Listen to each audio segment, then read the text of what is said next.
Yeah, continue. So welcome all. And there are a few points on the agenda. Yeah, I think that the first one is a presentation by John.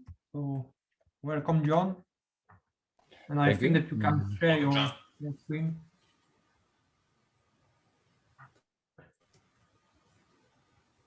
Hold on, John, before you go on, I need to let you share screen. Yeah, probably. Thank you. Okay, so John, go ahead. Maybe just give a short introduction about you, and you can show us FPT. Thank you. Okay, well, we have a small company in England, and we're attached to two universities, to the University of Cape Town and to Edge Hill University, which is in Lancashire in England. And for the last some 30 years, we've been developing a tool to analyze and re-engineer Fortran programs. And most of the facilities in that tool are available to you. So let me show you something of the tool. The tool is called FPT, Fortran Partner. So if I share a screen, let's get the right screen. Now, this is a little program. Most of my work is in the aerospace and in the climate research areas. And this is a little program which we wrote to simulate a meteorological rocket, which climbs to something like 28,000 feet to normally to make measurements of the atmosphere. And the reason we wrote this program is that we wanted to launch some old rockets as a demonstration for visitors to the test range and deploy a camera from 28,000 feet and show them the test range. The difficulty was that the launch angle was designed to be 80 degrees, and that carried the vehicle too far downrange for the photographs to show the test range. So we wrote this to see if we could change the launch angle and get the probe more above the range without the first stage of the rocket falling on anybody. So it's a very small program. Let's move it away from those windows. I can scroll down. Typical simulation program for a rocket. So basically, it consists of a derivative calculation and then integrations to get the next frame. And it keeps running frames until the end of the run. Two problems with it. It was written in fixed format Fortran. And it was written, the reason for that was that the principal author only had a Fortran 77 compiler. And basically it was written by somebody who learned their Fortran in about 1990. Now, to show you FPT, to show you what we could do to a program like this, I'm in the directory with the program, and all I need to do, the program is called MetRocket.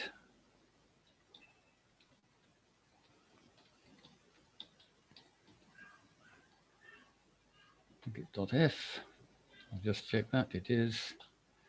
And I'm going to run this interactively so that FPT will come back and we can make changes interactively and make inquiries about the code. So immediately I run FPT, we get a little blizzard of errors, or diagnostics anyway. And as you see, most of these things refer to problems with precision.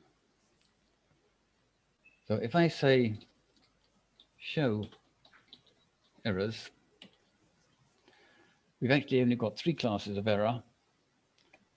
We've got real values in expressions which differ in precision, and we have parameters which are set to the wrong precision. So if I say, for example, find error 3295, it will show me the code. And here we have a double precision value for G being put into, well, find it, show symbol G, and G is a single precision real number. Now, by convention, we report the size, not the kind of the numbers, because there is no standardization in Fortran for what different kinds mean. This would be kind 1 in FDN 95 and kind 4 in iFort and so on. But it's always going to be 4 bytes. Now, first thing we can do, if I just show you what the program looks like, I can get rid of all these error messages because we understand what they are and they're not very serious. So suppress error 3295 and type it again. That looks a bit more tidy.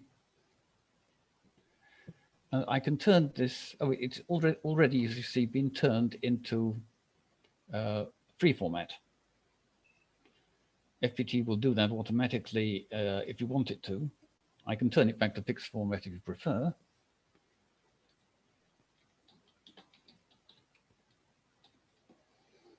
But I don't think it's so pretty. So we'll keep it in free format. Okay.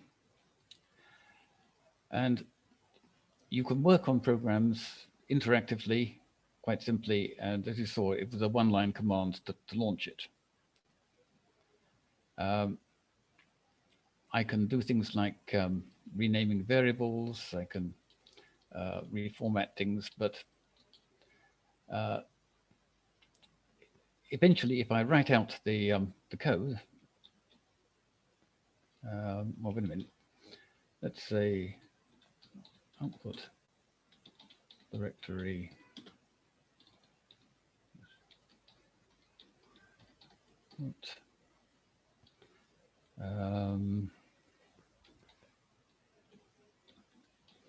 output file name extension .f90 because it's now going to be free format.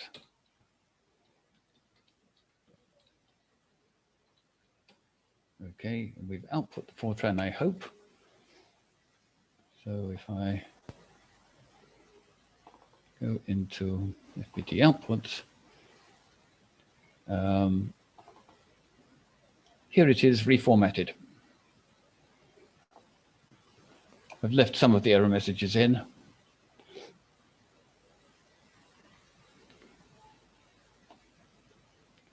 Now, that's what we can do very quickly and easily to a small program. Let me now show you what we can do to a big program. How many of you have encountered WRF? WRF? I work with it almost daily. You work with it on a daily basis. Be prepared to be alarmed. So go to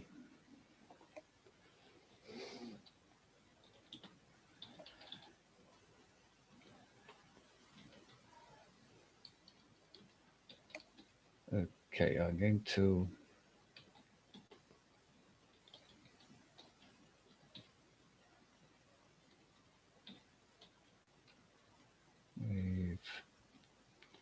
shared memory and distributed memory. Those of you who haven't seen WRF,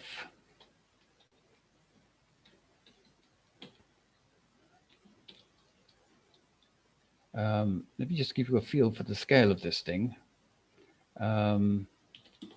This is the atmospheric physics directory. The primary code is always has the extension .F.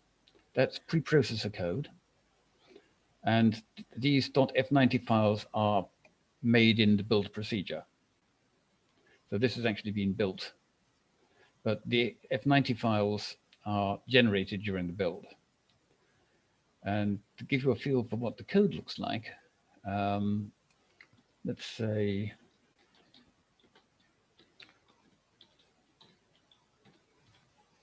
that'll do. Go back to my editor. Here we are in the radiation driver.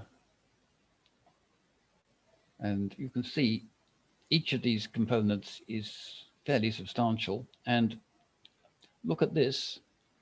We have CPP preprocessor directives embedded in the code. And FPT understands those. FPT will process those in the same way, at least hopefully in the same way that CPP will. So you can set different conditions for CPP and the analysis will follow the appropriate conditions. It'll also rewrite all the code so that you can re-engineer the code, keeping all these constructs in place. Now, when I ran FPT on the Met rocket, I just said FPT Met rocket. I can't do that with WRF because there are thousands of files. I can't write all these files on the command line. So what we do is we list the files in what we call a specification file.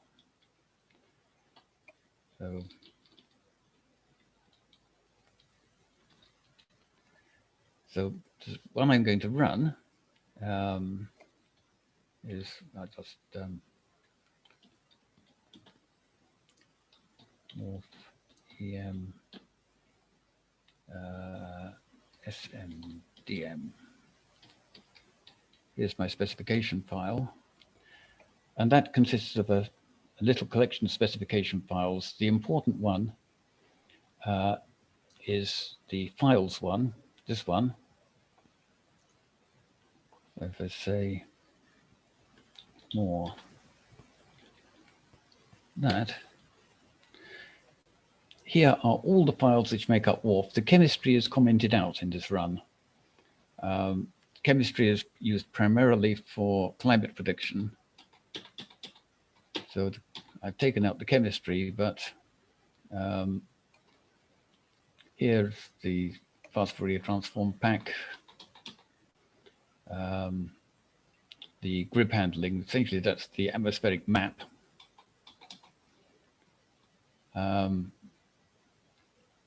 When I get down to the physics, here are all of the physics modules.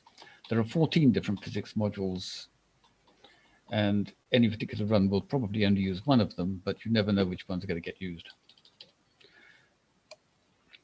And the other file I want to show you is this one.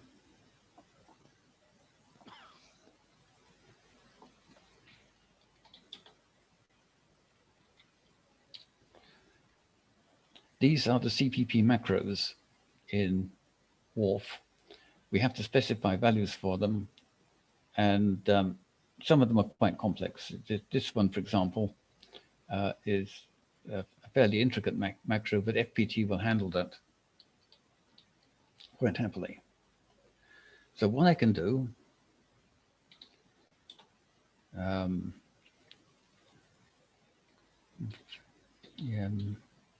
shared memory, distributed memory, SP, and I'll run this interactively again. If I was just re-engineering the code, I probably would run this as a batch job.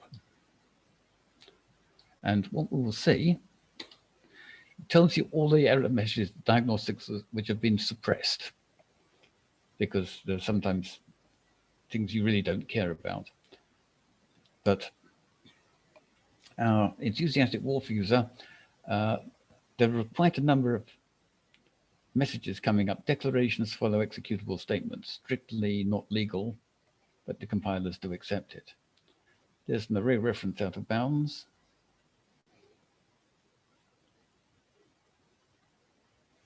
and it'll go on a bit.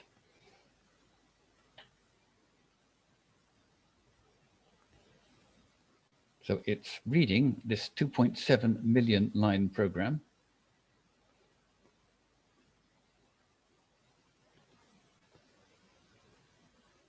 There's an illegal argument. There are several.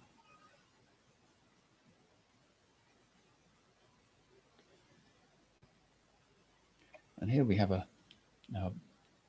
lizard of error messages. Now we're running interactively. Now, if I ask, what did we find?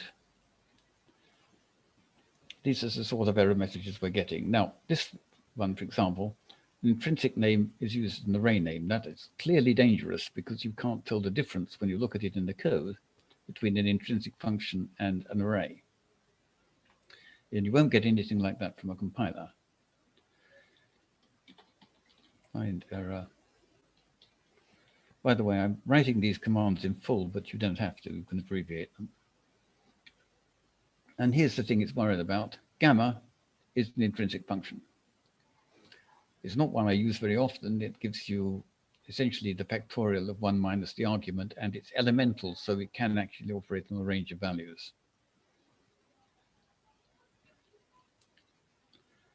There's another gamma. Someone has used sign as a variable name. Good luck with that. We have seen significant errors come from things like this.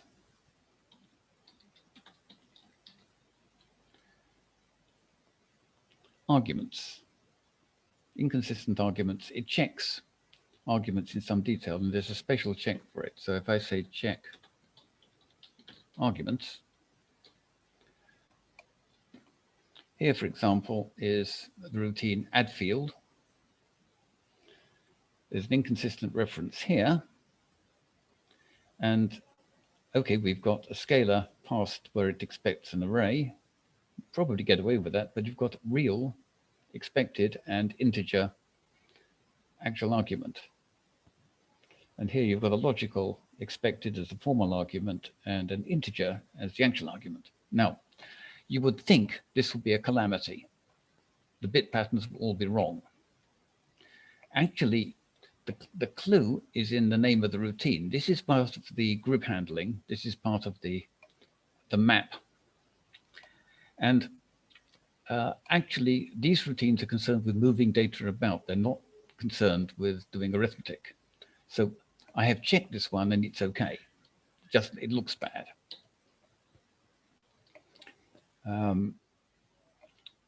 This one, however, is bad. Here we have a formal argument, the main ID, and the formal argument could be read or written. The actual argument is number 1, which can only be read. So if you try to write to the number 1, what will happen will depend on your compiler. Nothing may happen.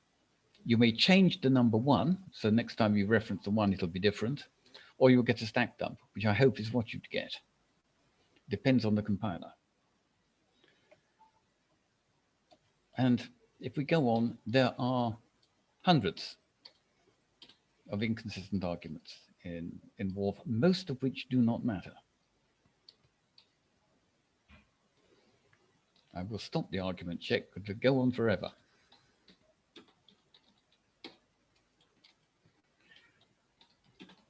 Now, there are lots of these you could follow down and find. There was an array reference out of bounds, this one, 3109.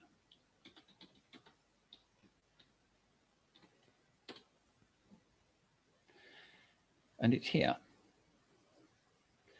If I say show symbol, you can't get the staff,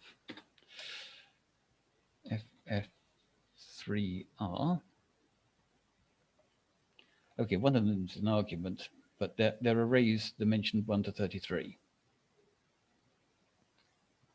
If I show the symbol chaos no min,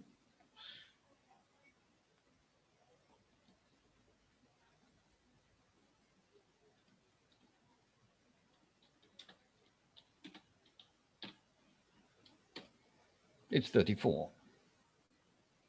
Now, okay.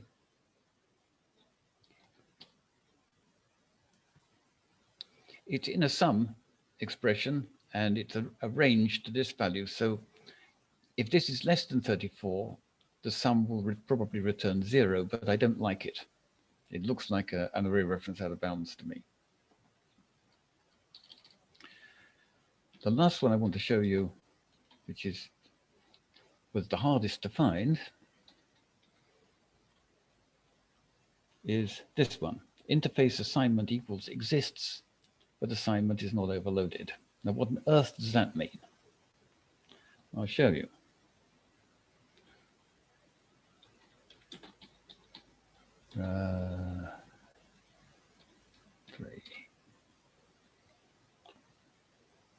It looks totally harmless, but these are Earth System Modeling Framework times. There are a derived type representing a time. And when they're copied, the copy has to be handled by calling a subroutine, because some of the fields of the derived type have to be handled in an unusual way. There are pointers in there. And the issue is this. I show the symbol. I'm going to put this in quotes because it's got special characters in it. Assignment equals.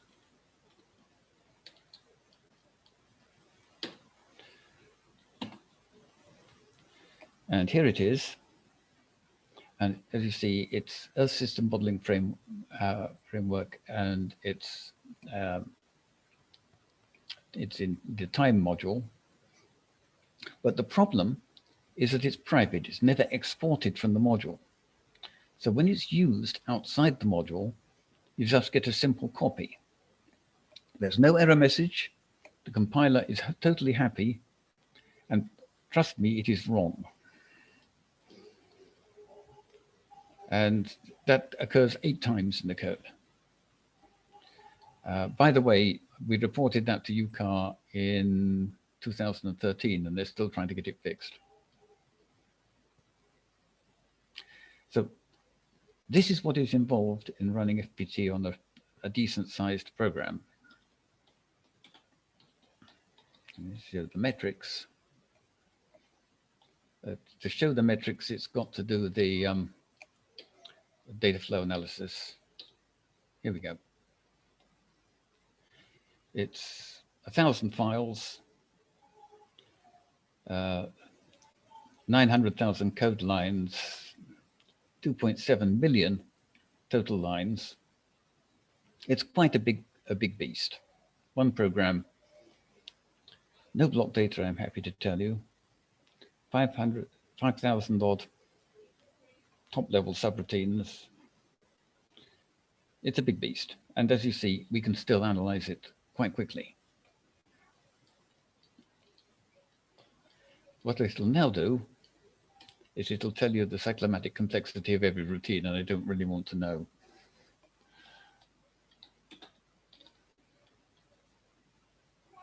So that's FPT. Any questions?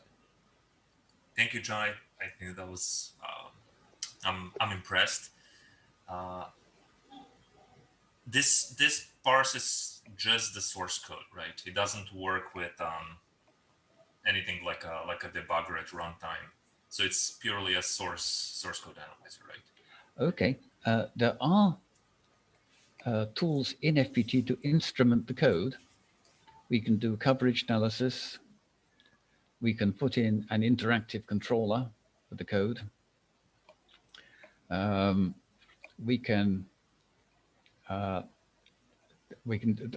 of the most powerful things we can do is what we call record and replay. We record every single left-hand side value computed to disk.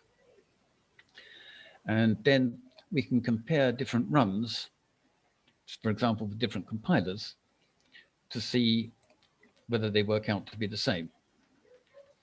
What happens is that we do not take 2 different recordings and compare them because they'll drift apart quite quickly. What we do is we take the first recording and the second run reads the recording, and compares the values. If they're close, it just overwrites the new value with the old value so that it kills the numerical drift. You'll find a paper on the website which describes it, and all the tools are there as part of FPT. Thanks. And you mentioned at the beginning, most features are available to us. Do you mean, so that's part of, say, the free version of FPT, and what does the premium version add? Okay, I'll explain the politics here. As I said, we are members of 2 universities, but we do not draw salaries from the universities. The deal is we carry out research with them. We publish the research, and therefore all of the analysis tools in FPT are freely available to anybody who would like to use them. A lot of the re-engineering tools, like the reformatting and so on, are also free to anybody. But in order that we can actually pay for this enterprise, if you're actually doing something like software migration, we have to charge for a subset of the re-engineering tools. But if there's a tool you want to use, we can make them available to you. If you're doing this academically or doing climate work and so on, it's not a problem. It's just that when I found an academic license being used in a major aerospace company, I got a bit bent out of shape. So we have to be able to still pay for the compilers and computers and so on. So we still have to make a charge for some of the re-engineering tools. Most of it is free. So everything I've shown you to do with WRF, you can do. And now I'm intrigued. I never tried doing this kind of analysis on the code, but I'm quite familiar with much of the code, and I'm well aware of most of these issues you pointed out. And regarding ESMF, so that's the ESMF part in WRF.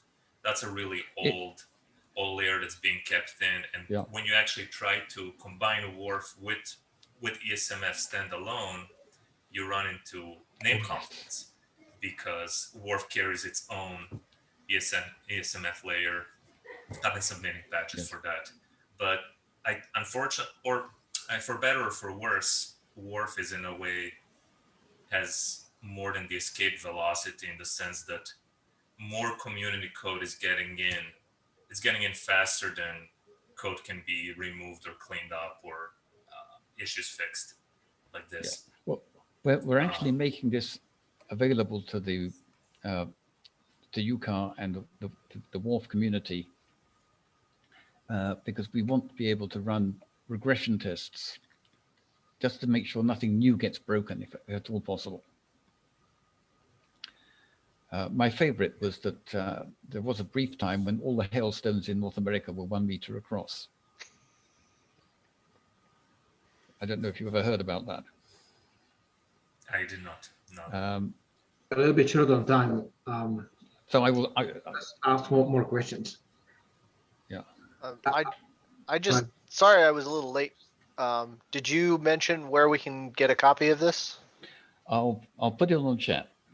Perfect. Thank you. Wait a second.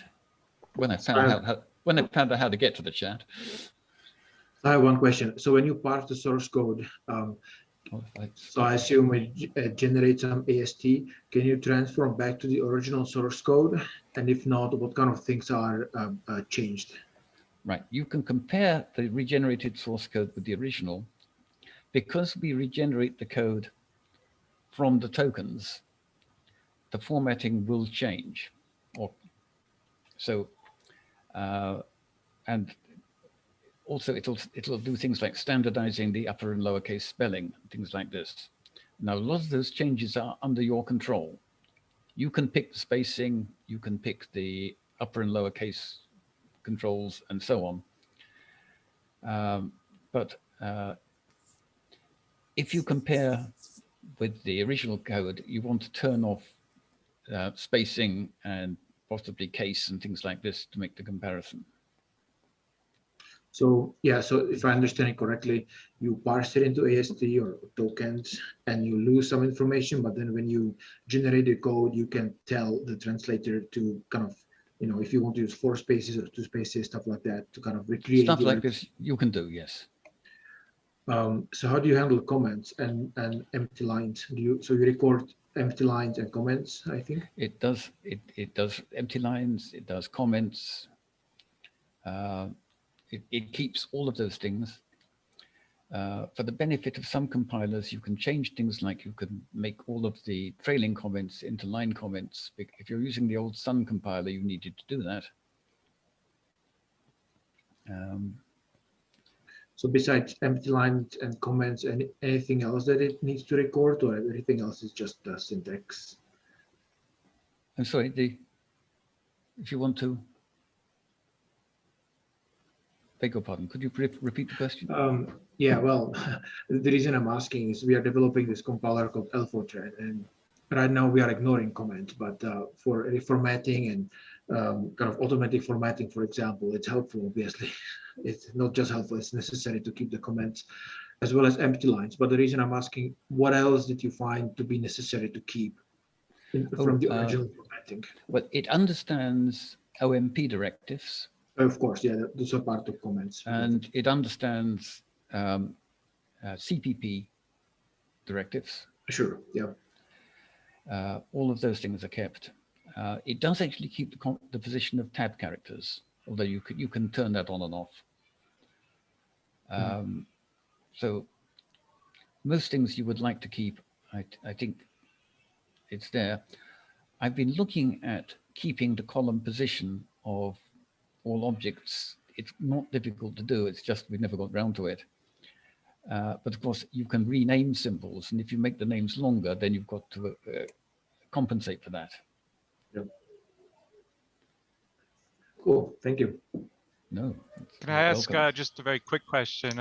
You mentioned that you reached out to NCAR and presumably WRF. Have you also made these tools let these the coupled model, the Earth Systems model people know about it as well, CESM? No, haven't spoken Okay. much with CSM. Okay. But we would like to. I mean, I mean, to give you a picture of the kind of work we're doing at the moment, we're working with about 3 million lines of code for a power utility company, modernizing their code. And it's keeping us fairly busy. You can imagine there are 1 or 2 bugs in 3 million of lines. It's perfectly reasonable.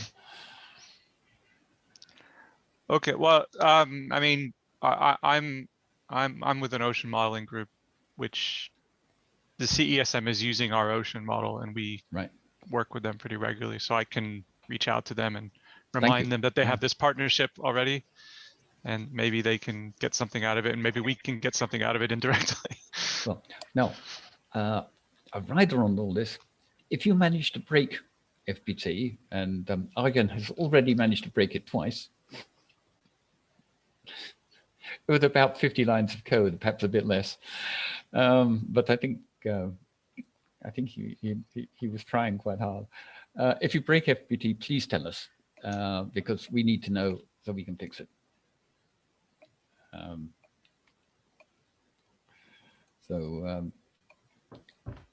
I'd be very grateful for any feedback and Thank you requests. so much, John. That was a great demo. Let's move on in interest of time. Jeremy, I put. Oh, that's a chat. Thank you. Yeah. So John, thank you. You put the link in the chat. We can also paste it later on in the discourse. Go and have a hunt. Yeah. Thank you. Due to time, I propose that we move to the next topic. It could be on FPM. I see Brat is there, so yeah. Brat asked about FPM and on Reg also. It was about compiler flags handling. So yes. Who wants to go? Yeah, I'll just start. So it's the issue number 443. I'll send a link into the chat. Do you want to share your screen, Andre? Yeah, I'll do that also. I'll just send the link first. So I'll send the link to the chat and let me share my screen. Okay. Yes.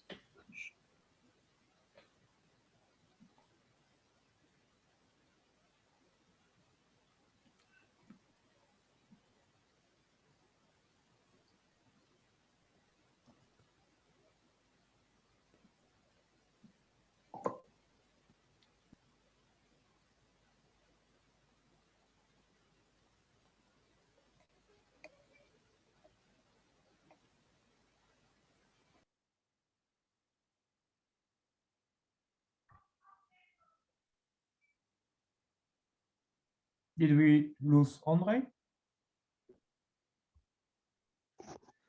Sorry, kicked me out, but it should work now. Oh, you got it. Fine. Let me know once you can see my screen. I see. Yes. I got Awesome. So it's 443. So we have to, in order to compile packages, we have to be able to specify custom compiler flags. And we have some way to do that. And we all agree we have to get it done. The main question is, how do we go beyond that? In other words, it would be nice to take most of the most of the options that people use the most and encode them into FPM itself, so that the side effects of that will be that they become compiler independent as well as kind of manageable by FPM, so that FPM knows the semantics of what you are trying to do. So as an example is fast math. It's the most obvious one, but I'll go down where I kind of listed some of the flags, let's say, that I use the most.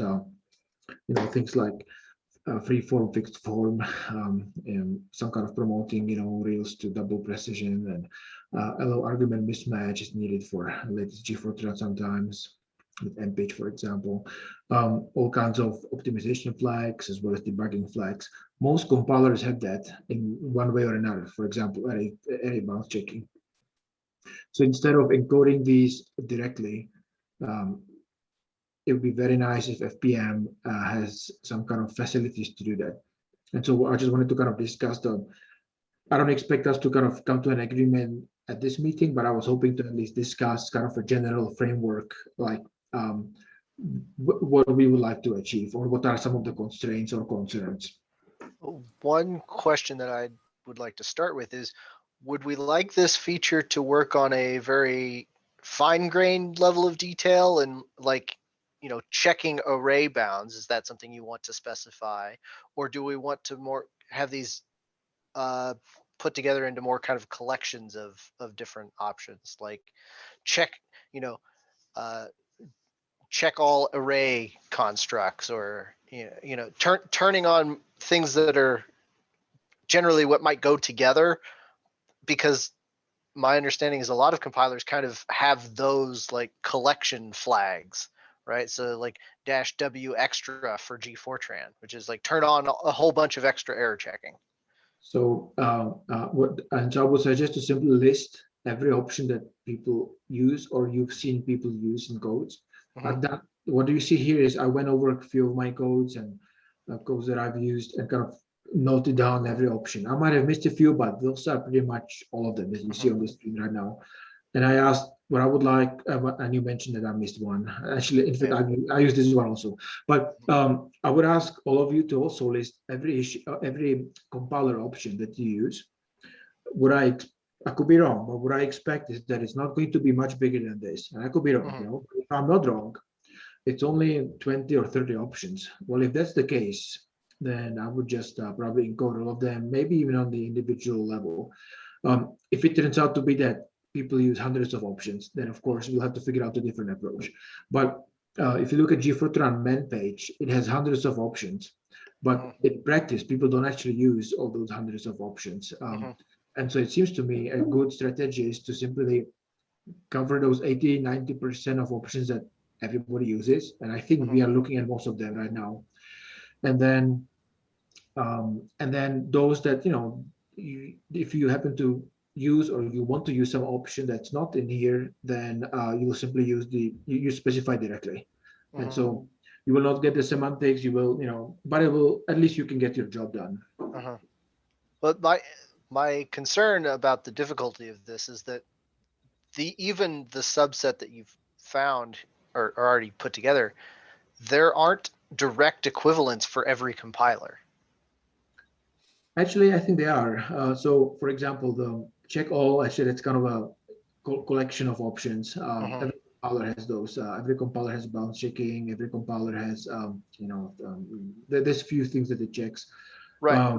But like for -w extra, the list of things that G-Fortran turns on with -w extra isn't exactly the same list of things that the Intel turns on for. I don't even remember off the top of my head what their option is for that. Does that matter? And so for that, I would suggest, just like in the check all, it's a kind of a catch all option. Always the W all and extra. What I would recommend is to simply enable all options. So that's typically what I try to do, is just enable all warnings in G-Fortran. So that there are a few differences in compilers. G-Fortran doesn't actually turn all options. It only turns a lot of them, but not all. MSVC, as an example, there is an option for MSVC. Well, we don't use C++, but if we did, MSVC has an option to actually enable all warnings. G-Fortran doesn't. But what I'm thinking is, for that, we can just kind of enable kind of reasonably equivalent set of options. I would say I would also split the options into separate categories. Sit at the top, which is very few. 1, 2, 3, 4, 5, 6, 7 or 8 options. Those are options that are needed to actually compile the package. Stuff like setting the legacy, allow argument mismatch. It will literally not compile your code unless you specify this. Same thing with the free line, pre-processing options, free from, fixed form, and promoting. The promoting, it would compile it, but it would not work correctly. So these, I think you would just set in the package and just you have to set them. And every compiler, I believe, has these equivalent. The rest of it is optional. Well, okay, and then there is enabling features like OpenMP, GPU options. That's kind of tricky, but the GPU especially. But OpenMP is relatively standard. MPI options, typically you use some kind of wrappers. Those are specific, but we can handle those. There's even an option just for MPI. So it seems to me we should just start with those, because when you think about what people are asking for, it's mainly one of these, because you have to specify them, otherwise you could not even compile your package. The rest of it I would handle, we don't have to handle it right away, but I'm thinking we'll start with debug and release. We kind of choose what to include in each. Eventually we have to handle fast math, and these other ones, they will take some time to design properly, but I feel we can just kind of start with this, the I would say essential options, and we kind of go from there. Would it be worth going ahead and putting together a table? So we have kind of feature name and the equivalent flags for each compiler? It'll be very nice, yeah. Andre, is this different from profiles? I don't know exactly what you mean by a profile. But by profile, I mean, say you have a profile with a name, say being a debug or release, and a profile would assume a list of flags. So that's kind of implied in your, I think the third bullet list. So is your question how the user can change the options? No, my question is more, what kind of feedback are you looking for? Like, so when you ask what flags do people use, I can tell you, okay, I use these flags when I'm developing or debugging, and I'm using these other flags for, say, production. But to me, that sounds like profiles, which is something we've been talking about a lot and for a long time. And I like that direction. I think this is something that would be specified as part of a profile. So rather than specifying the flags directly, you could specify, I want these options, and then you don't have to specify the specific flags for each compiler. Right. I would like to see, well, so is there a discussion about the profiles and the options that people use? I simply want to kind of see what options people actually set and use in CMake or whatever build system you use, so that we can see what we are talking about, like whether it's just kind of what you see right now plus a few more, or are we talking about hundreds of issues? I would like to really kind of see the details to have an opinion. Okay. I think that would be about what I use. I just posted my CMake definitions for GNU and Intel. So you can look up, probably it's what you're looking for. But I think there's not so much more that I use. Yeah, is it right here? Yeah, you can click on the link. I Let me mean, open- probably too much for the moment, but let me put it up. Okay. So, okay, so it looks like you have, okay, so you just do WO, yeah, yeah, extra. Yeah. Yeah, okay, yeah, so, okay, so it's just, yeah, okay, so that's pretty much what okay, there's a few more, but just a very few. Let's see for the Intel, I assume those will be equivalent. Okay, so it's just a few also. And then the last one's like, you know.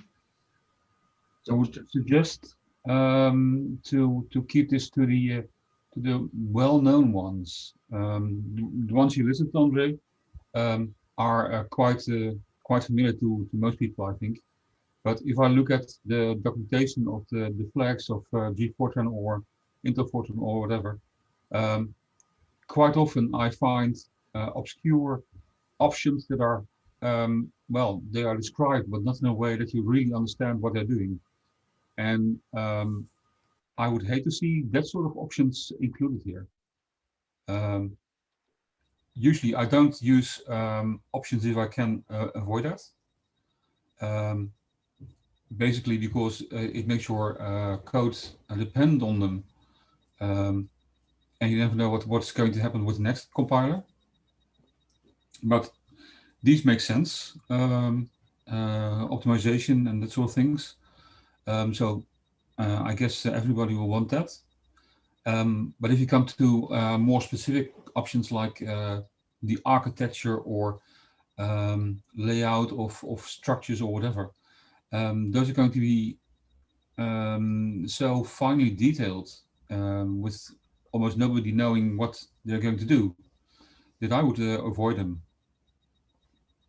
Yeah, I would avoid all options that people don't use. I would kind of concentrate on the options, exactly what you kind of see here. You know, it seems it's all of us use and you know keep using the same options. And the way I would say it is I would try to stick to options that have, if not identical, at least really close to the same semantic meaning across various compilers. And that people actually use. And that people use, yeah. You know, exactly. Since we're already talking about the MRH option, the MRH native is somewhat difficult if you want to copy the binary to another machine.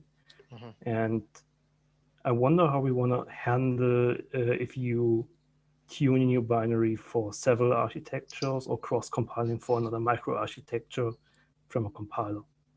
Yeah, so especially those names are not unique for all target architectures you can run on. You will get others on ARM than on Intel architectures. Yeah, so this is a release option, and obviously if you use it, it will only run on the machine that you compiled on. So FPM can have several ways to approach it. One is it can have a kind of a release mode that will only run on your machine, but it will optimize for that machine. It can have a release mode that it will try to apply as many optimizations as it can, but it will target an older, let's say, Intel machine, you know, let's say from 10 years ago, Nehalem, for example, or some older architecture. But that way it actually runs in practice on every Intel machine. And then it can have a debug mode, for example. That's one way we can handle it. Can I ask a quick question if there's time? I assume these are flags set by the package maintainer, not the user. Is that right? Well, actually, so these flags that I highlighted, those have to be set by the package maintainer because they're specific to the package, and the package will not build without those. Right. Yeah. Okay. The rest of the flags, let's say the optimization flags, are set by the user, not the package maintainer. But okay. But there is a caveat for the fast math. Some packages will not work with it. It will produce incorrect results. So there needs to be some mechanism for the package maintainer to set if the package works with it or not. Yeah, basically, the idea is that FPM needs to understand the semantics of some of these. So That's it knows whether to propagate them down a That's right. dependency tree right. or up a dependency That's tree, right. or That's right. whether it shouldn't propagate them in I either see. direction. That's right. So I would say there are constraints. So I would say on these there are, and same with maybe the bounce checking. You know, there are packages that will fail bounce checking but actually work. Some other ones and so on, or there can be bugs in the compilers and so on. So there needs to be some constraints to, you know, as a package maintainer, you will specify, you know, like my package works with that or that. But Yeah, otherwise, that's the scenario I'm kind of thinking of. I mean, particularly, I saw the one about floating point exceptions. yeah, Like same I thing. know there are, you know, you can turn Same those thing. on, and Same thing. your code might be suitable to those, but I've used MPI libraries that fail on FPEs. That's right. That's right. So, And so I'm in this place where sometimes I want it and That- sometimes I don't. That's right. So those are maybe not even warning, those are diagnostics, runtime diagnostic options, and they have to, as a package maintainer, if FPM has a knowledge of what we are doing right here, then as a package maintainer, you can tell it, my package will not work if this is enabled. And then when the user selects a debug profile, because FPM knows the semantics, it will not enable this for your package. And also we'll have to figure out if this propagates. I assume these options propagate. You will have to propagate them across the dependency chain. Anyway, those are all things we can figure out as long as FPM knows the semantics. Okay, so there is some way to distinguish between flags critical, required to build it, and flags that might need to be toggled in some way. Okay, yeah, that was my main question. Thanks. That was that. Well, I know we haven't done any work towards it, but what I'm proposing is exactly what you said. Okay, that sounds interesting. Okay, so is there any like objection against this general approach, or any other comment, concern? It all looks good to me. Okay. Good planning. Good, cool. Thank you. Yeah, good. Thank you.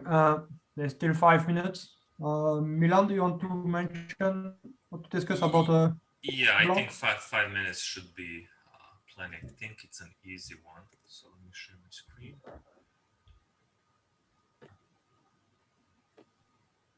Okay, so this discussion is about the idea of letting authors write articles / blog posts on the Fortran Lang website.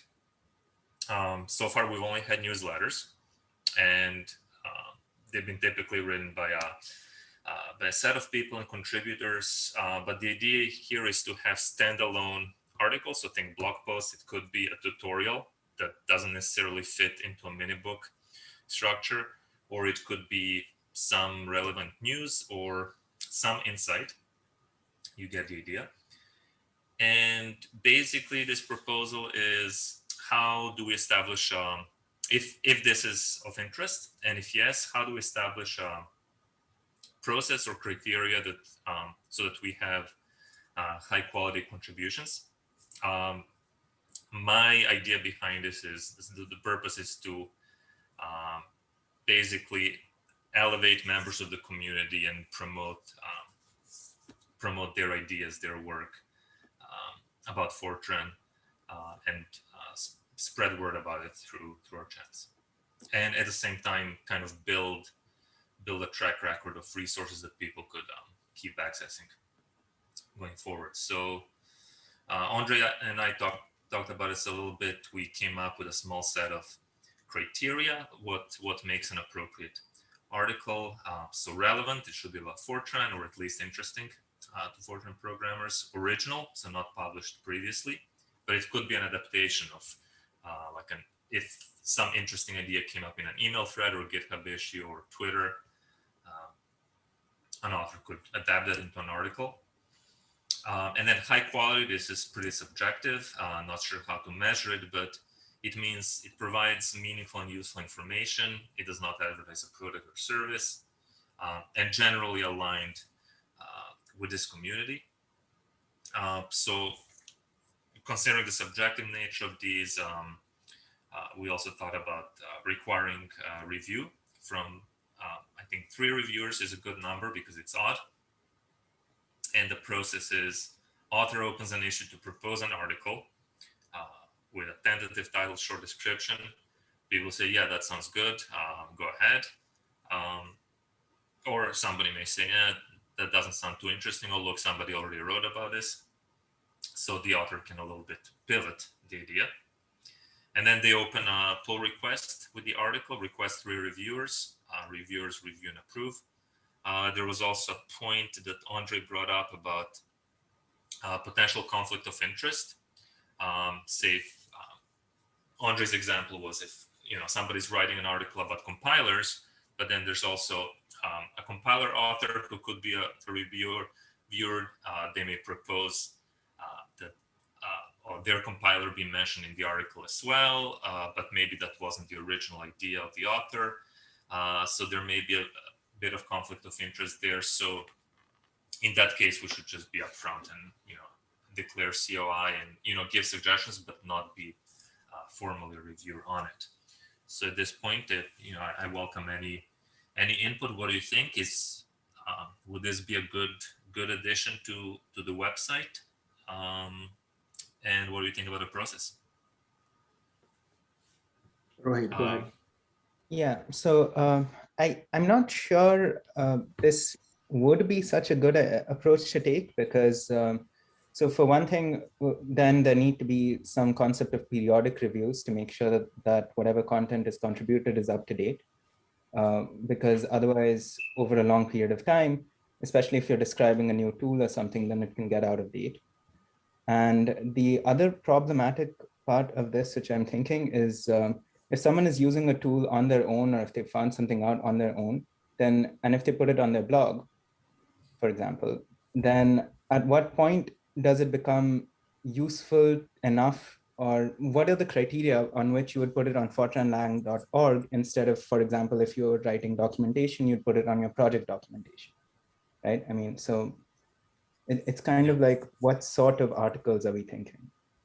Yeah, first point, really good, I think, and I didn't consider it. The second point, I don't know if it's an issue. I think that will be completely up to the author.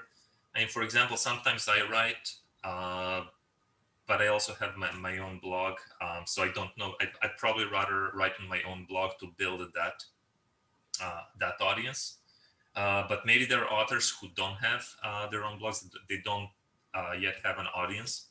And this website already has quite some reach. And well, yeah, the other way to put it is there's going to be a review. That's the review process. So there'll be 3. I believe we proposed 3 reviewers. I can see there are no in the Milan's post, but oh yeah, it says no. I thought we said 3. Yeah, it's the process number 2. Request 3 review and request 3 reviewers. So those reviewers, if they think it's relevant, then it may be relevant. And if they say maybe this is not as relevant, then maybe it will, we will not publish it. That was kind of the idea. I may have misunderstood the question. So I thought it was more about why would somebody publish on fortranlang.org if they can publish on their own site or in their own project documentation? It was kind of both. So one part was, would it be better perhaps to just continue collecting links and linking to them? Sort of like saying, these are interesting posts, but they're not necessarily, promoted or reviewed by Fortran Lang. So the question is really like, what is being brought to the table by adding reviewers? And one of the things which I mentioned in point 1 was perhaps it's just that it stays up to date, that it's going to be continually updated. Yeah, it's a tough. The part is, this is a tough question. So I have my own blog post, I guess. That's Fortran Lang. We also have an L4tran blog section just for L4tran. So how do I decide where to put things? Or I don't know. I always struggle with that. I do it if it's from my own personal kind of point of view. For example, I published this Resurrect Fortran blog post recently. That was kind of intentionally written from my own personal kind of experience, and so I felt using my own blog post or blog page is the best way to do it for things where we write it from a perspective of Fortran in general, and it's not and let's say I try not to write it from my own personal perspective, but more as a kind of more objective overview. And let's say the 3 reviewers all agree with that or help me make it more objective, then I think that might be better content for Fortran Lang.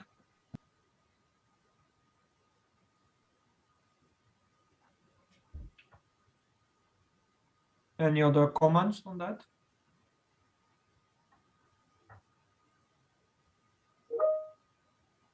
No. Milan, do you have any other comments or? No, to proceed? this was very good feedback. Some points I didn't consider. I think we just need to let this sit a little, gather more feedback and ideas. It's quite possible it's not needed, and perhaps this could be eventually just something written by like tutorials written by contributors, but if they're say shorter form than a mini book, they don't necessarily fit in a mini book format. They could be an individual post. Yeah, but otherwise, let's see. If let's think about it. Let all of you think Yeah. about it, and we'll revisit it. In a month or if something. if there's need, people will speak up. That's right. Yeah, good. Yeah, due to the time, I think that we can close the meeting. Thank you for contributors. Thank you, John, for showing your program. That's really interesting. And yeah, I think that we will meet in 1 month then. Good. Thank you. Thank you, everybody. Bye. Thank you, everybody. Thank you. Been a pleasure.